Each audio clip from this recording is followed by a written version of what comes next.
How does memory really work? Chapter 1. The library that was never built. If you close your eyes and inhale, the world becomes a radio. Signals arrive without asking for permission. The sweetness of cinnamon, a faint mineral chill like rain rolling in over concrete, the faded perfume of pages older than your grandparents. You don't decide to remember. It happens to you, like weather. One inhalation, and you are young again in a kitchen where the light was always honey-colored and the clock above the stove clicked like a metronome for the heart. The memory rises whole, except it isn't whole. It's a miracle assembled in motion, a film projected on the wall of the present, stitched from strands that were never stored as a completed reel. We like to claim our minds as libraries, lined with shelves we can walk with a lantern. In this fable, every book exists intact, waiting to be pulled and opened. Perhaps a witty librarian, yourself, knows exactly where everything lives. But if you search the stacks of actual cognition, you won't find that library.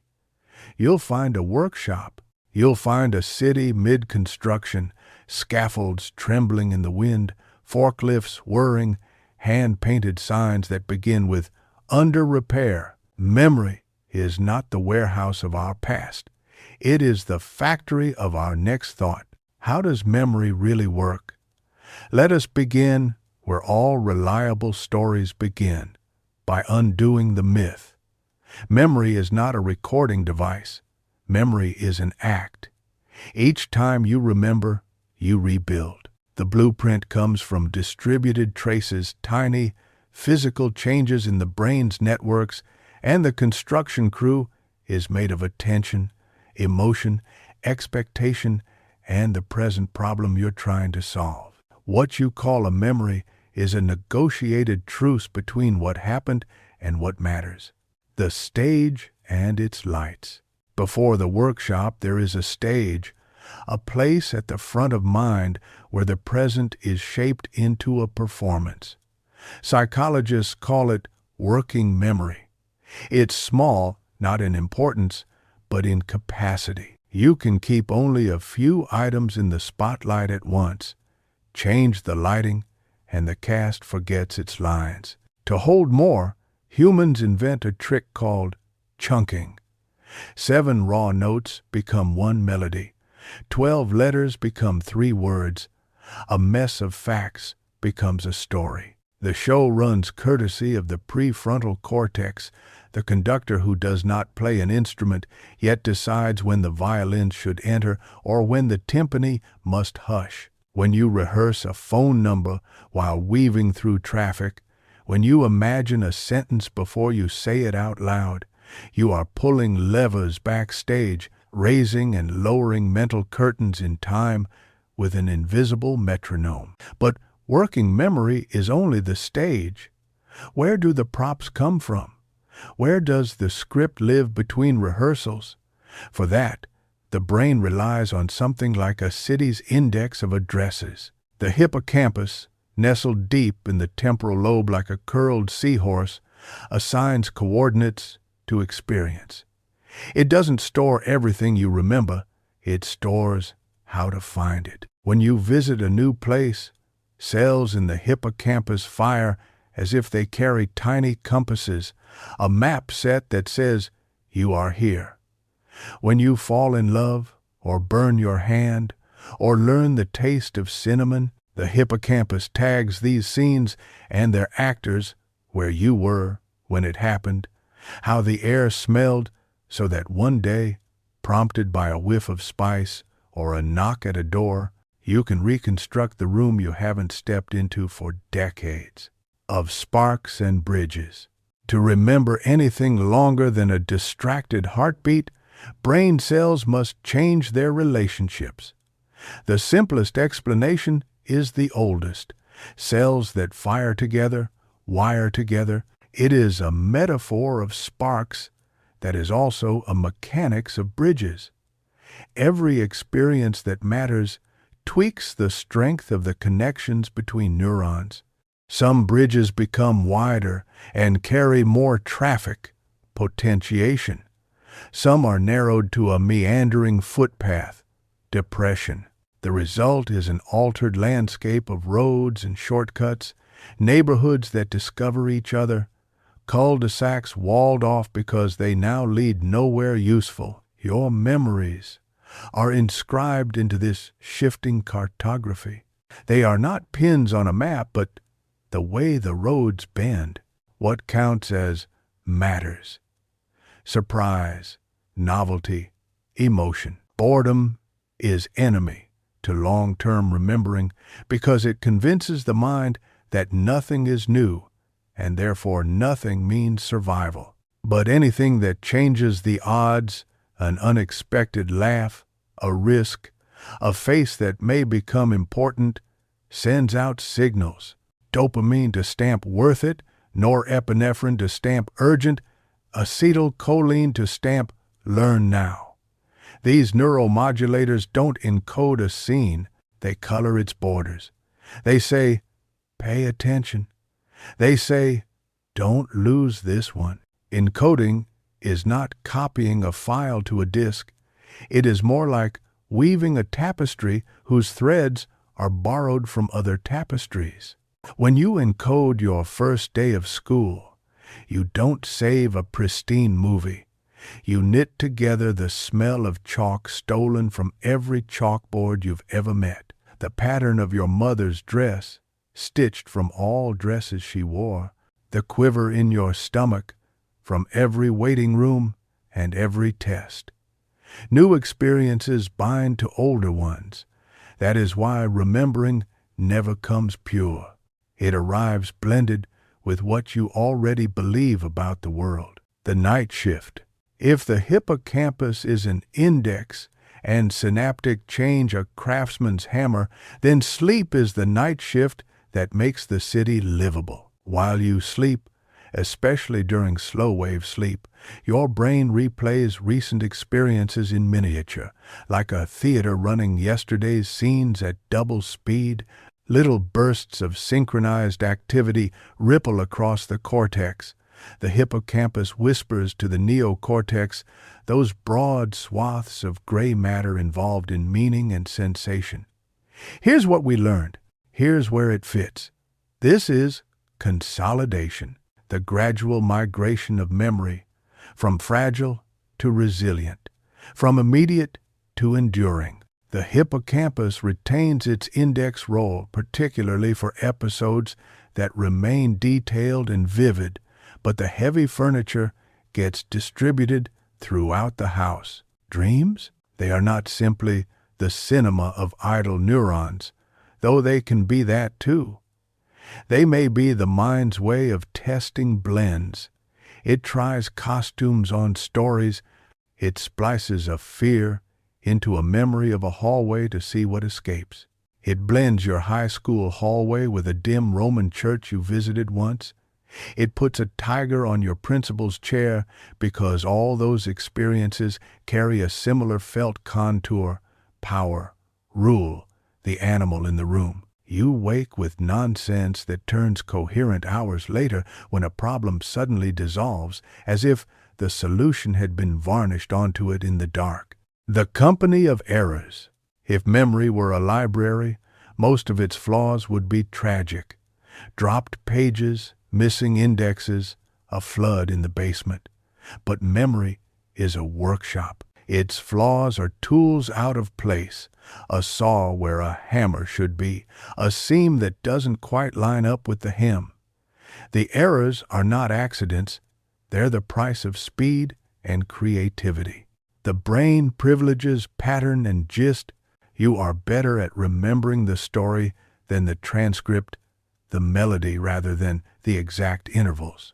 This is why eyewitness testimony can feel certain and still be wrong. It is why a word, heard 6 times, sneaks its way into your list of words you are certain you saw printed.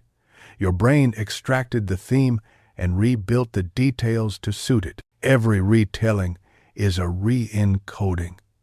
Each time you call a memory up, you rub it a little smoother or a little rougher, depending on what story you need that day. We call this reconsolidation, but we can also call it something more homey: editing. Editing is not a bug. It is a feature of a system designed less to record the past than to predict the next moment. Memory is the future arranged backward. When you step into a kitchen that smells like cinnamon, your brain does not only recall a childhood kitchen, it also tries to guess what might happen next. Sweetness, family, comfort, warmth. The next moment rewards or punishes the prediction. If your prediction fails, if the cinnamon smell belongs to a candle in an empty apartment, the brain updates the blueprint, maps for the heart. Some memories announce their superiority from the beginning. You know them at once, as weighty a proposal accepted, a child's first cry, the call you feared and expected and will not forget. They are flashbulb memories, and they can feel crystalline and accurate, like photographs that will not fade. But to memory's workshop, they are merely urgent projects stamped with a red label.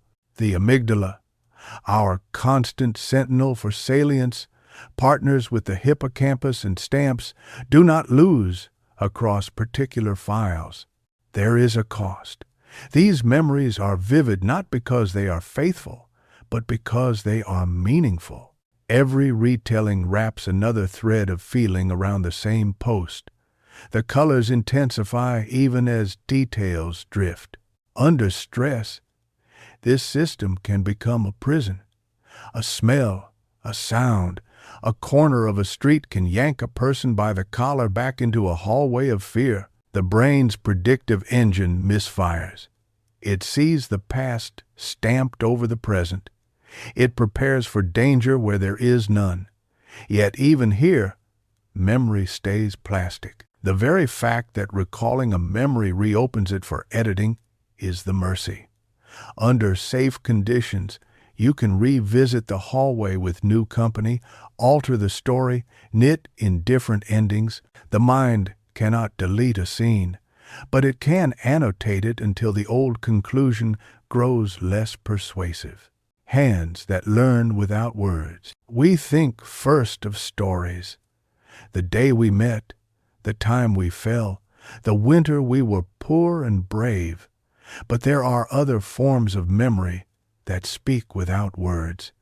Your hands know how to button a shirt, and your feet know how to climb a staircase in the dark. Practice coils into the basal ganglia and the cerebellum.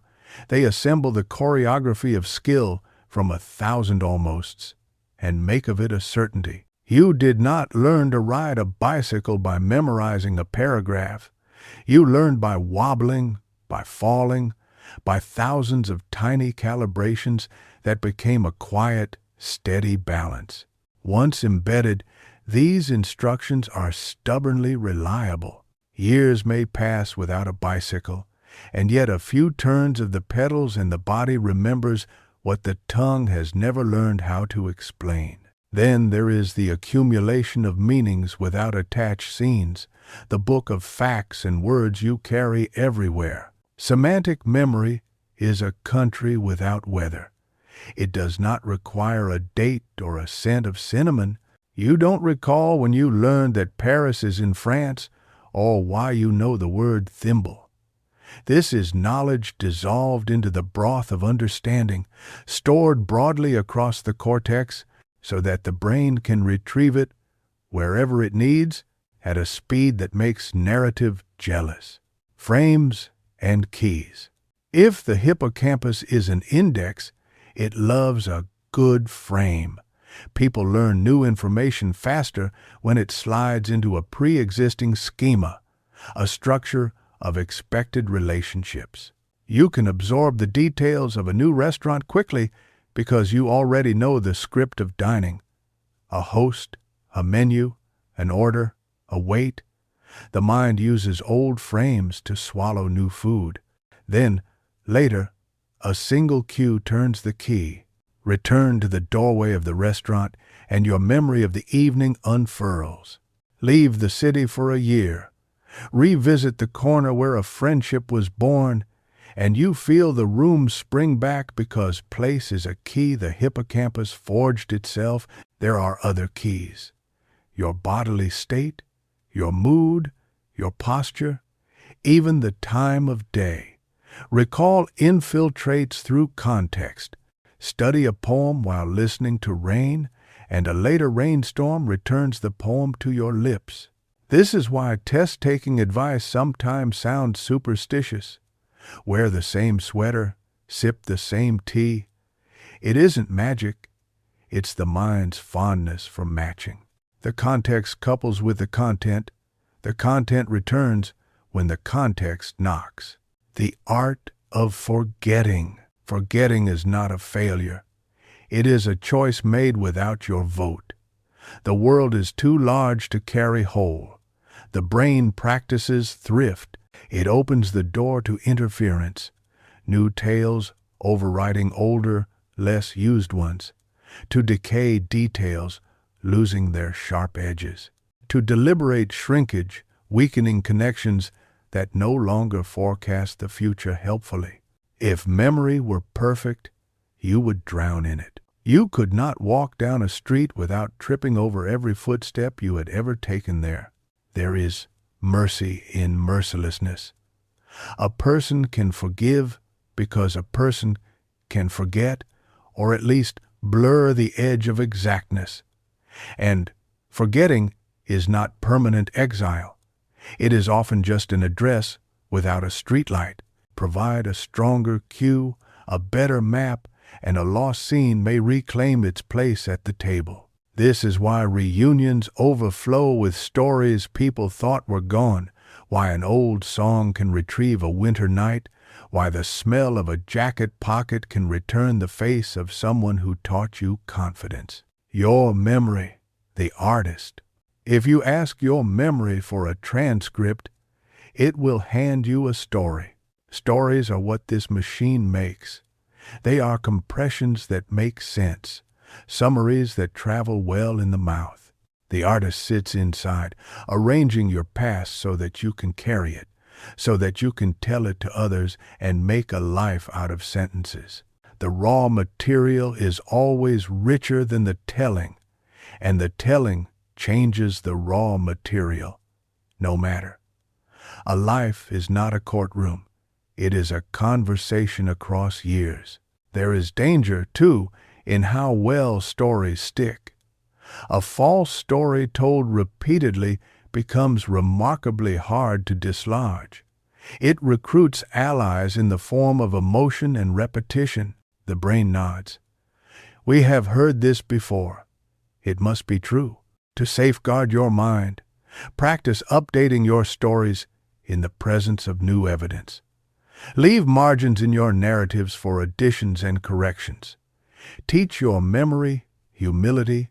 When certainty arrives, wearing the costume of warmth and familiarity, ask it to show you its footnotes.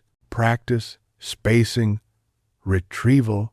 Because memory is built rather than retrieved, the strongest way to keep it is to practice rebuilding it.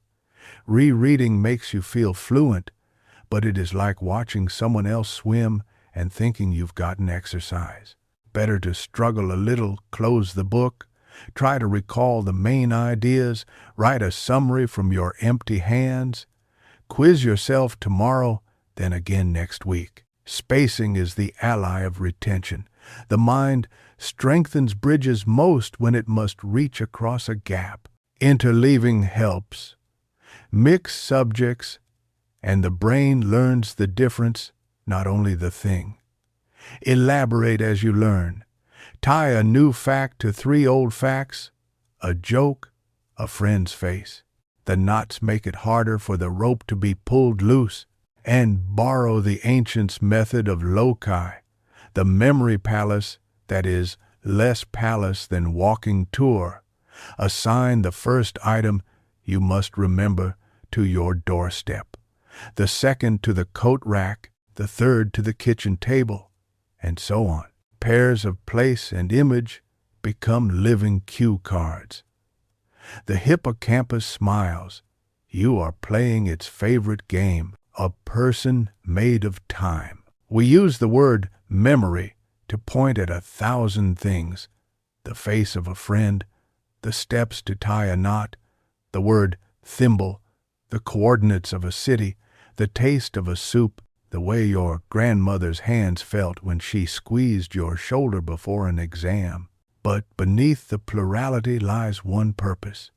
Memory is the instrument by which you remain yourself across days. It is the continuity without which every morning would be a birth certificate. It does not aim to be perfect. It aims to be useful, trustworthy enough to plan dinner and brave enough to write apologies, flexible enough to learn, stubborn enough to remain you. Childhood amnesia, the fog that shrouds our earliest years, is not proof of absence.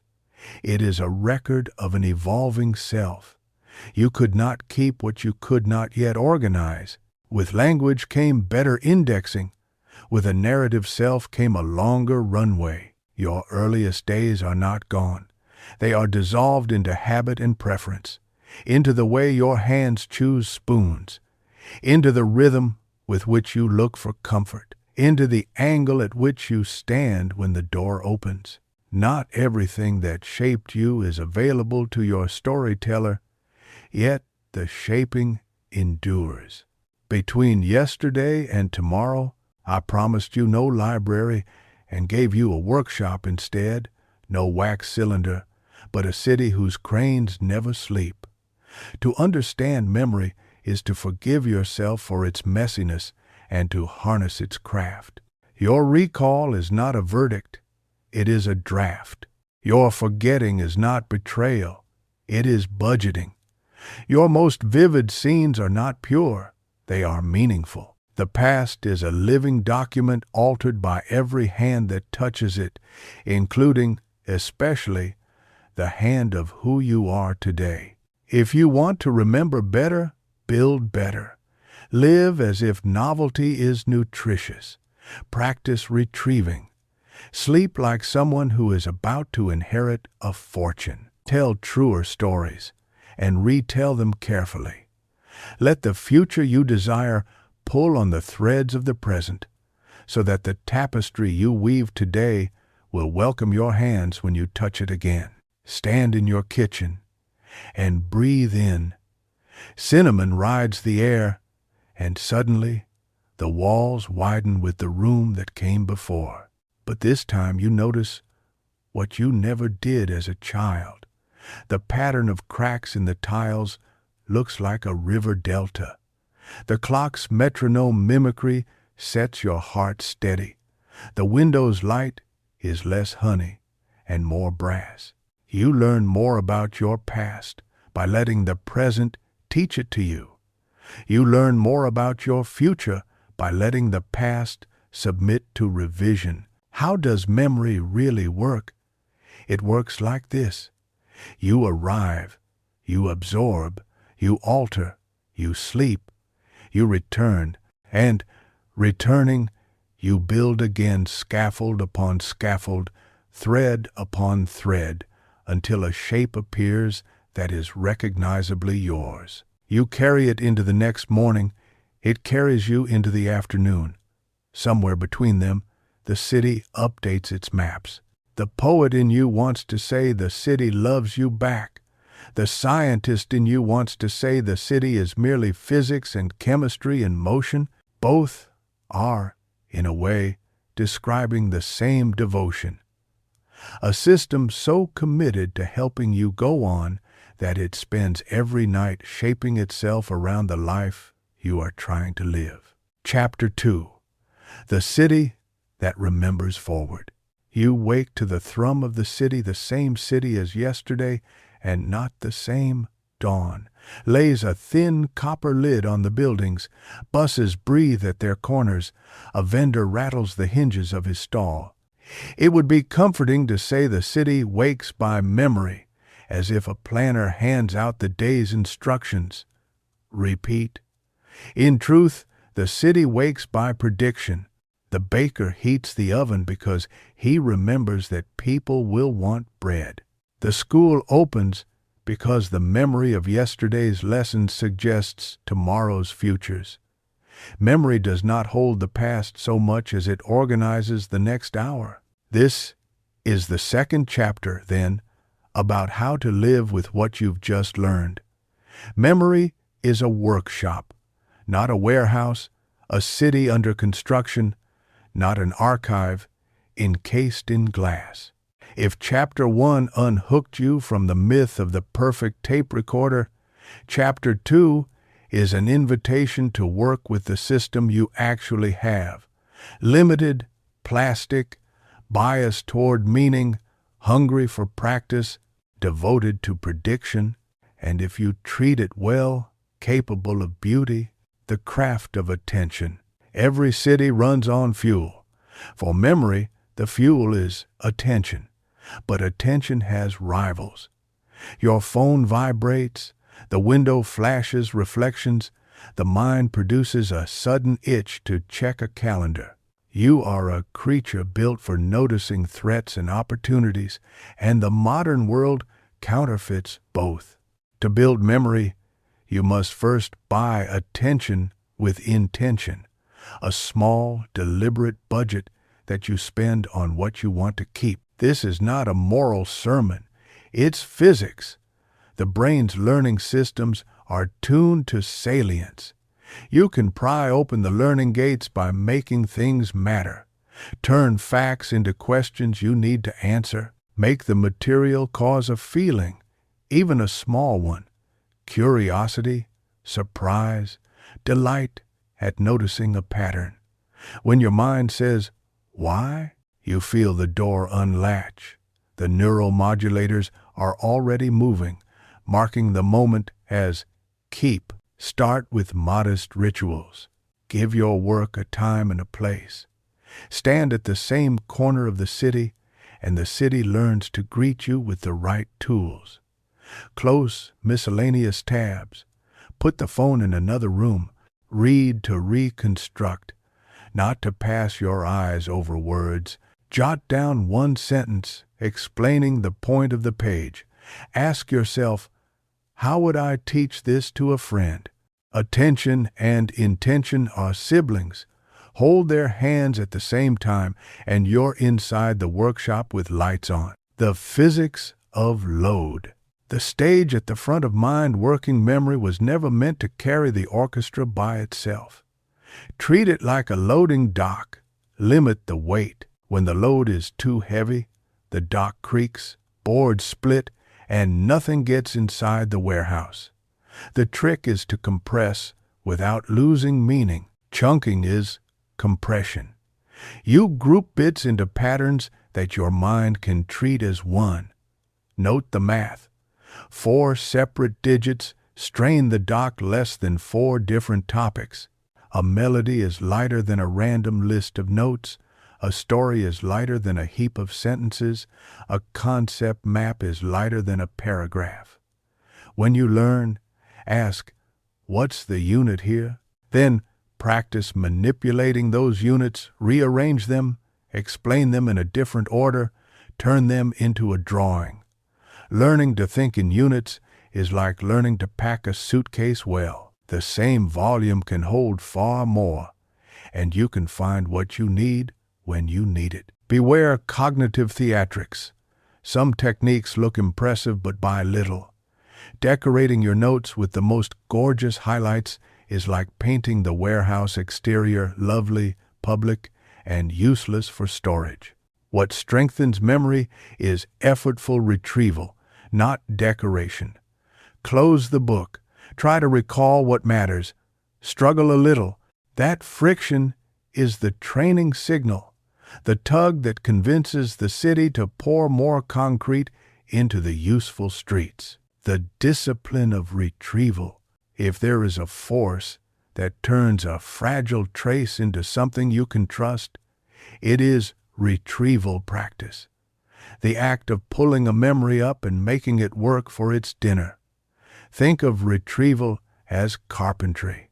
The first time you lift the piece, it wobbles. The joints aren't set. Some edges don't match. You measure again, shave a bit, press in the dowel, clamp. Each time you return to the bench, the fit improves. The miracle is not that you remember after testing yourself. It's that the test itself is the lesson. You don't just check if the bridge is sturdy.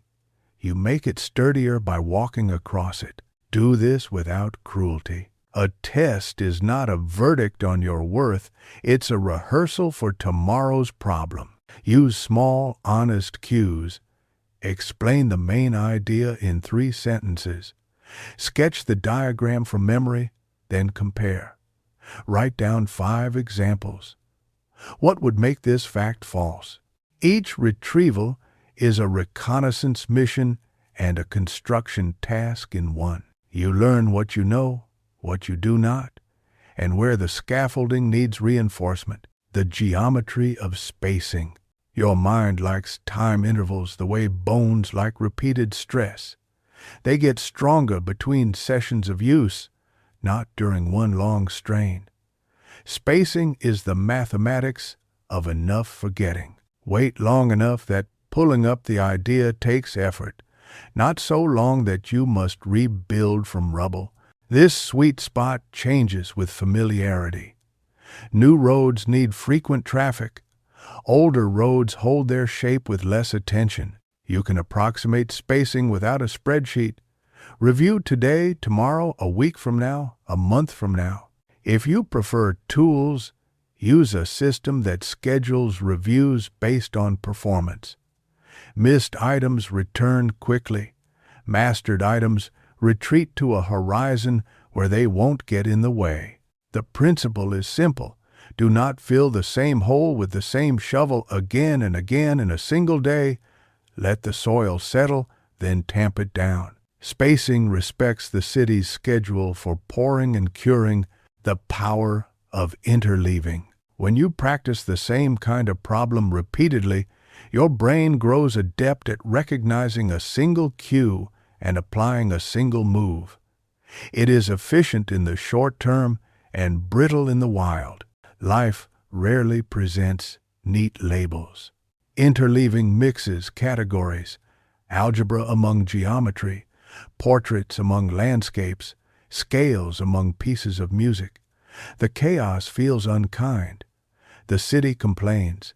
But when the exam arrives unlabeled, or the canvas is blank, or the client is human and unpredictable, interleaving saves you. You have trained the brain to diagnose before treating, to pick a strategy rather than spit back a reflex.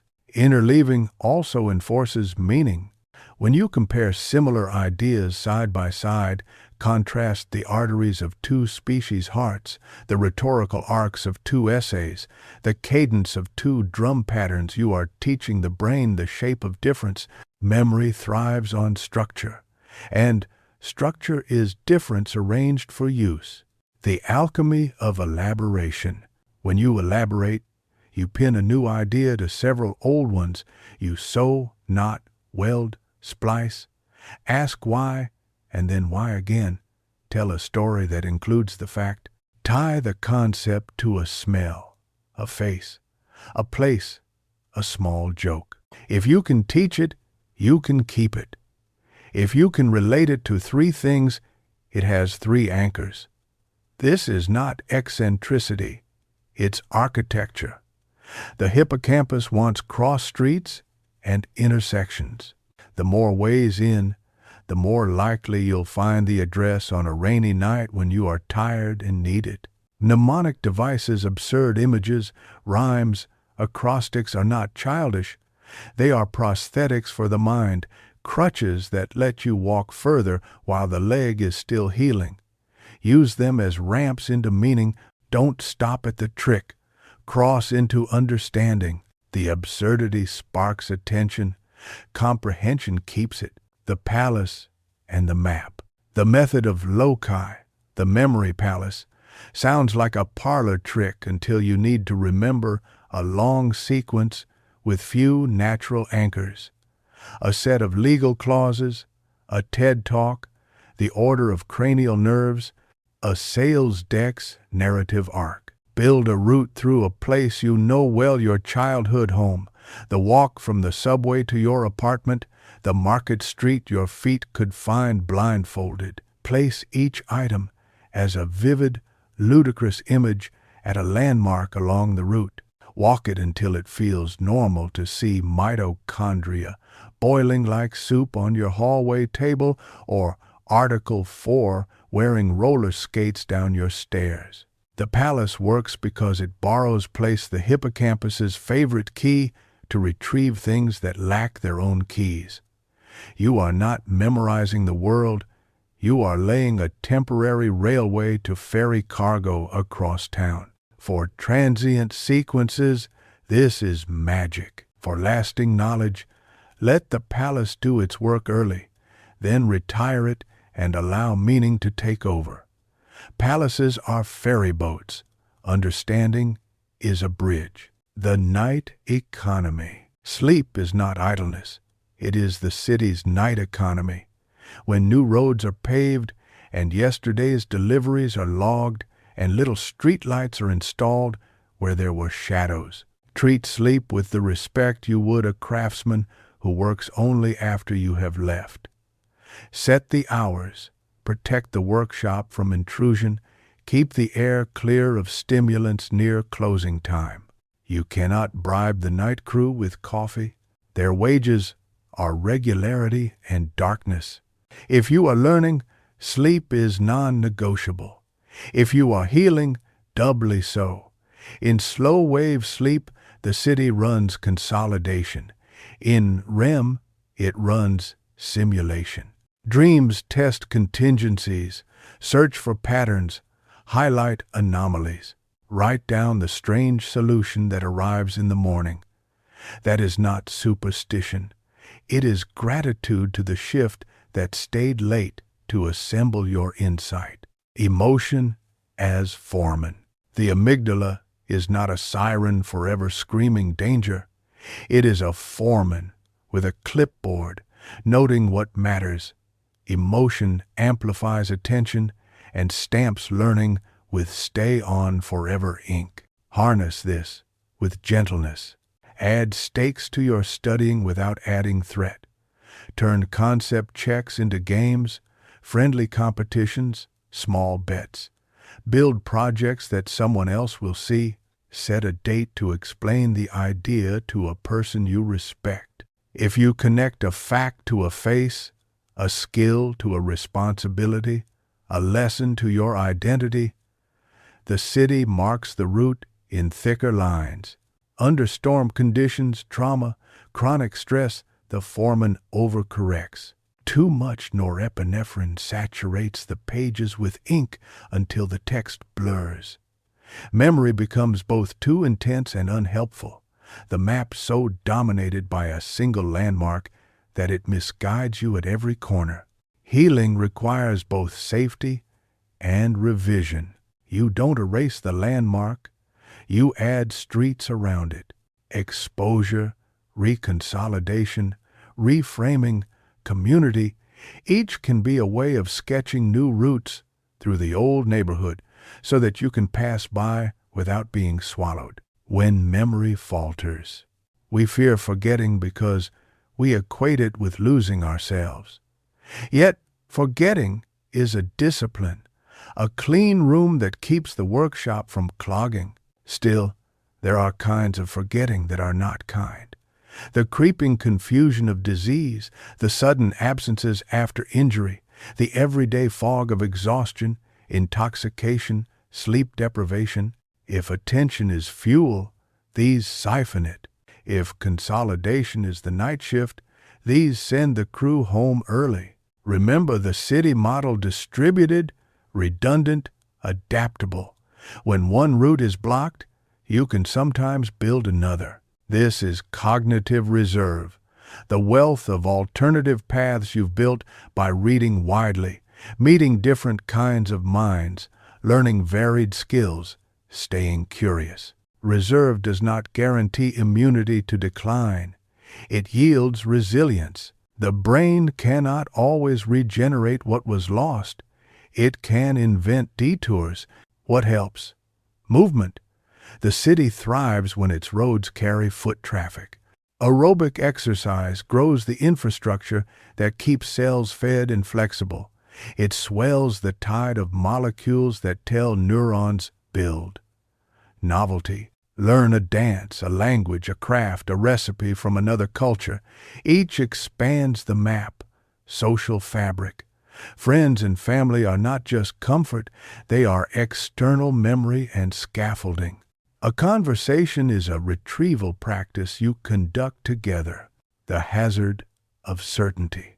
If memory is a storyteller, certainty is its intoxicant. The ease with which a memory returns fluency feels like proof. The brain confuses familiarity with truth, repetition with reliability. In crowds and on timelines, this bias metastasizes. A claim echoed 100 times sticks, no matter its merit. Vivid scenes outcompete dull facts. Your mind holds what arrives dressed as a story. It misplaces what arrives dressed as a table. To see clearly, you must distrust ease. Seek disconfirming evidence as a habit, not as a performance for your conscience. When a memory meets a fact that contradicts it, invite them both to the bench. Ask for dates, for sources, for other eyes that were there. Practice saying, I remember it this way, but I might be wrong. Memory is humble when curiosity is allowed to lead. Collective memory. No person remembers alone. We outsource aggressively, richly, and with relief. Notebooks, photographs, calendars, shared drives. Spouses who remember the names, friends who remember the songs, colleagues who remember the passwords. This is not weakness, it's civilization. A city is a memory device the size of millions. It holds knowledge no single brain could carry. It keeps the recipes and the rules. It remembers the conditions that once produced tragedy and how to avoid them when it works. But collective memory has its own distortions. It forgets the quiet. It preserves the dramatic. It privileges winners. It erases those without microphones. It can be weaponized, lubricated by repetition until it hardens into myth. You live honorably inside this by documenting with care, telling stories that include the voices at their edges, writing down what you did and why, admitting what you forgot and how you made amends. Digital memory, prosthesis, and trap. We carry pocket oracles that capture, index, and retrieve. You could be fooled into thinking this makes your internal memory obsolete. It does not. External memory changes the game. It doesn't delete it. The more you outsource, the more you need strong internal skills to decide what to ask, how to judge answers, how to knit facts into meaning. The web is the world's messiest library. Your mind must be an especially discerning librarian. Use the machines as they were meant to be used, as extensions. Set reminders for prospective memory, remembering to remember. Leave checklists where the future you will trip over them.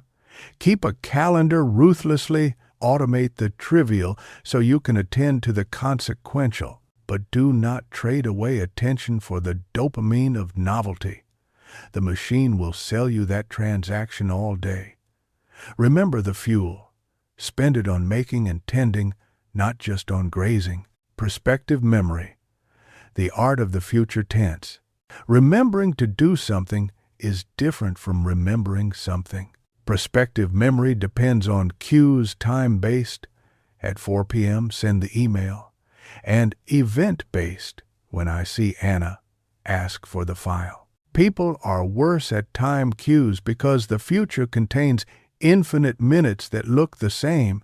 Event cues work because the world serves as its own reminder. Tie your intention to a physical doorway you're sure to pass. Put the forms on the doormat so I trip over them, or to a conversation you will certainly have. When we say goodbye, I will hand you the keys. This is not lack of character, it's engineering.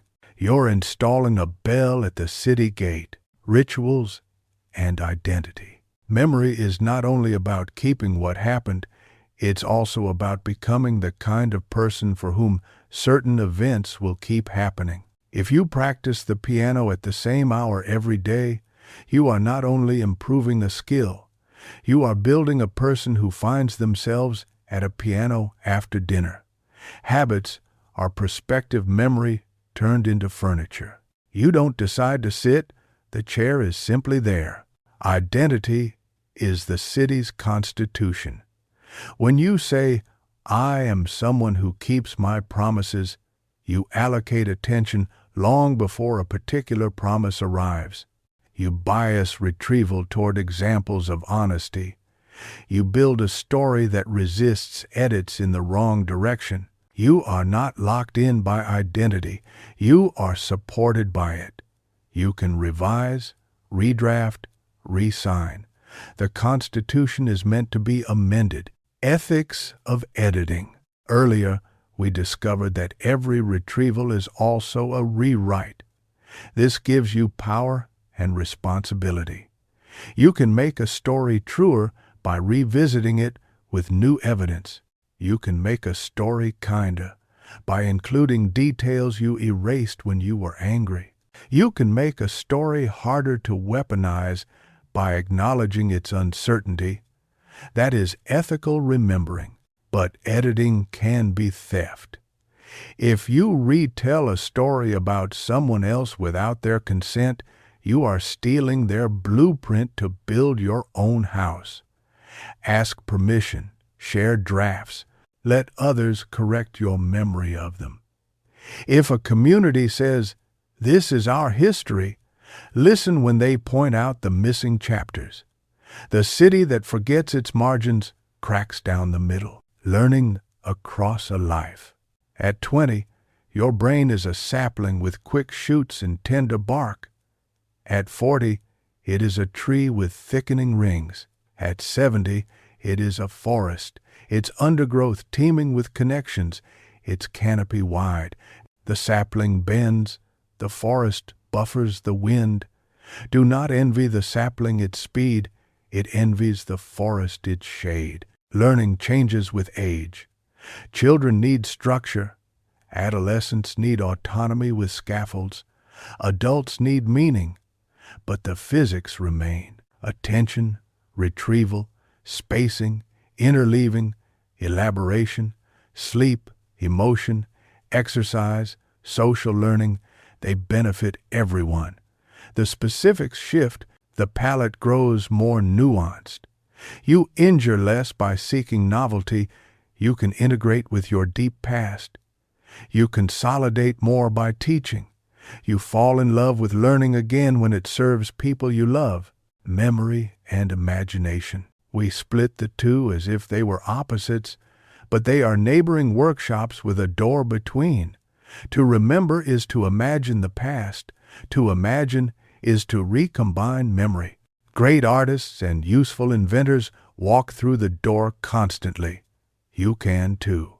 If you need to design a solution, ask your memory for a motif. Where has a similar need arisen? What worked then? What pattern can be transposed? You are sampling from your own library of small wins. Likewise, if you need to recover a memory, imagine the scene. Ask the senses to stage it. The angle of light, the weight of the chair, the rhythm of the clock. Imagination invites memory to the table. Neither is a liar when they collaborate. Each corrects the other. The city builds the future by recombining its past. A small field guide to remembering. Start by wanting. Write down what you need to remember and why. The why is glue. Allocate attention. Choose a place, a time, a ritual. Silence the easy thieves. Build units. Chunk information into patterns, stories, diagrams. Retrieve early and often. Close the book, say it back, write it down, sketch, space the effort. Today, tomorrow, next week, next month, mix it up. Interleave topics, compare near neighbors, elaborate. Connect to 3 old things, make one of them a face or a place. Sleep, guard your night. Regularity over heroics. Feel something. Raise stakes without threat. Teach someone else. Outsource wisely. Let tools remember dates. Let you remember meaning. Move. Walk while you think. Sweat while you learn. Be humble. Doubt ease. Welcome correction. Edit ethically. Rewrite with evidence and kindness. Keep a city ledger. A notebook that holds small truths in your voice. Prosody of the everyday. Memory is not just for exams or violin recitals. It is the fabric of mundane kindness. Remembering the barista's name, the color your partner paints their nails when they're restless, the way your colleague takes their tea. It is the infrastructure of competence. Knowing where the tool lives, who to call first, what to do when the server coughs at 2 a.m. It is the grammar of creativity. You remember the last line you wrote so you can write the next one with rhythm. Stay close to small practices that respect this fabric. Make checklists for recurring tasks. They dignify memory by not overburdening it. Keep a commonplace book, lines you loved, facts you needed, insights you stole from yesterday's you. Revisit it with a pencil. Mark the places that still feel true. Cross out what doesn't. Add a date and a small note about how your mind changed. Your memory will thank you by making tomorrow brighter and steadier, like a lamp you clean every week. The limits and the gift. You are not required to carry everything. Some losses are the nature of a finite creature. A friend's face fades. A professor's joke evaporates. The smell of a field becomes general grass. You can mourn without inventing blame. The mind saves what it can to help you continue. Ask it to be wise, not perfect. There will be days when memory startles you with its delicacy. A word sits on the tip of your tongue and refuses to jump. There will be others when it astonishes you with its ferocity. A song dissolves your defenses and you cry in a grocery aisle. You did not choose the terms of this arrangement. You inherited them. Yet you can bargain with life by learning how the city works. 3 scenes to finish. The teacher's chalk. A teacher stands at a board. Chalk dust arcs like a comet tail when she writes. She turns to the class, asks a question, waits long enough for discomfort to turn into thought. A hand rises, then another. She nods. She erases part of the diagram not out of impatience, but to make room for the class to redraw it themselves. This is how memory really works. Not a delivery, but a shared construction. The board is not a sacred tablet. It is a workspace. The dust on her fingers, the pauses in her cadence, the small smile when someone corrects themselves, these are the city's quiet rituals of building. The carpenter's bench. In a garage, a parent and child measure wood. The parent makes the first cut. The child sands the edge smooth. They assemble the shelf in pieces, stop to correct a wobble, take it apart, try again. The shelf will live in the child's room. Years later, the memory will live in the palms. The vibration of the sander, the smell of sawdust, the rhythm of the lesson, the way patience felt like oxygen. This is how memory really works. It hides what matters in your hands, in your nose, in your laughter at a mistake, in the repetition that never felt like drudgery, because love was the foreman. 3. The city at night. From a rooftop, you watch the city after midnight. Delivery trucks whisper down narrow alleys. A lone cyclist crosses a bridge. A maintenance crew lifts a manhole cover. Steam curls into the cold air. Apartments glow and go dark. Somewhere, a baker is beginning. Somewhere, a nurse is ending. Somewhere, a student replays a proof in slow waves. The city is remembering forward. It is consolidating the day so that morning will have streets. This is how memory really works. It devotes the quiet hours to making your next day possible. A short answer, at last. You asked how memory really works. It works like prediction in service of identity. It encodes as changes in a living network tuned by attention and emotion. It consolidates across nights. It is rebuilt by retrieval. It is guided by schemas and places. It distributes across systems for skill, story, and meaning. It is biased toward the useful gist. It can be edited with care. It is extended by the tools and people around you. It is limited by the same biology that makes you tender. But you did not come only for an answer. You came for permission to be both the historian and the architect of your mind.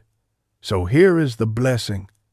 Build the city you want to walk through. Fill it with roots to the ideas you love, with bridges between the neighborhoods of skill and story, with benches where friends can sit and help you recall, with signs written in your own handwriting that point toward the person you mean to be.